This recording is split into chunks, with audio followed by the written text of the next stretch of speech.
What moment made you realize you were the least favorite child? What moment made you realize you were the least favorite child? For me, it was watching my parents throw a neighborhood block party for my sister Emma's community college acceptance, while my Harvard acceptance letter collected dust on the kitchen counter like junk mail. I'd been grinding toward Harvard since 7th grade when I decided I wanted to be a doctor. The dream started after volunteering at the Children's Hospital, watching doctors save lives with steady hands and brilliant minds. From that moment, Harvard became my North Star. Every morning at 5 a.m., I was up studying while the rest of the world slept. Perfect 1590 SAT score after 3 attempts. Valedictorian track since freshman year. Founded 3 academic clubs. Accumulated over 400 volunteer hours. I sacrificed everything normal teenagers do.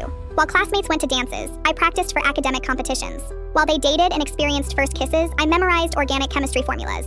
While they hung out at malls, I tutored underprivileged kids. My social life consisted of study groups and honor society meetings. Emma was the complete opposite. Sweet girl with an infectious laugh, but she barely scraped by with C- averages. Failed algebra twice, needed tutors, and treated homework like an optional suggestion. Her biggest accomplishment was getting 10,000 TikTok followers dancing in our garage. Mom constantly defended her. Emma's just creative, she thinks outside the box, while I got lectures about pushing myself harder, despite maintaining a perfect 4.0 GPA. Senior year arrived like a final exam I'd been preparing for my entire life. I applied early action to Harvard and backup Ivies. Emma applied to community college 2 days before the deadline because Dad literally stood over her shoulder. Both acceptance letters arrived the same day. I found the Harvard envelope first. Thick package. My hands trembled reading those magical words. Congratulations. We are delighted to inform you that the Committee on Admissions has voted to offer you a place in the class of 2028, full academic scholarship. I ran downstairs screaming, I got in. Harvard accepted me. Full scholarship. Mom was folding laundry, barely glanced up. Dad was watching ESPN highlights. Oh, that's great, honey, Mom said in the same tone she used to acknowledge good weather. Don't forget, tomorrow is trash day. I stood there in complete silence. Harvard acceptance letter trembling in my hand, waiting for something more. A hug, tears of pride, phone calls to relatives. 2 hours later, Emma strolled in waving her phone.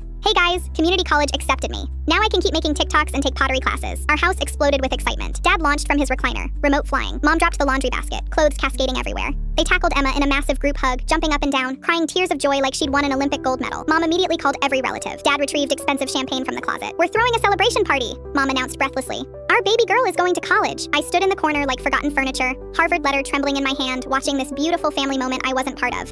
What about Harvard? I asked quietly. They looked at me with genuinely confused expressions. Oh yeah, that's nice too, sweetie, Dad said dismissively. Should we invite the whole neighborhood for Emma? That weekend, 47 people celebrated Emma's community college acceptance. Full catered dinner, professional decorations, hired DJ. My Harvard acceptance got mentioned exactly once when Aunt Linda politely asked about my plans. The worst part, I discovered they'd been contributing to a college savings fund for Emma since birth. For me, Harvard students are smart enough to figure out their own financing. 6 months later, Emma dropped out to pursue TikTok fame full-time. Mom called it courageously following her authentic dreams. I'm at Harvard now, working 3 campus jobs to cover expenses. Yesterday, Emma called asking if I could help her apply for unemployment benefits because you're good with paperwork. Sometimes I wonder if they'd notice if I transferred to community college. They'd probably just ask who's taking out the trash.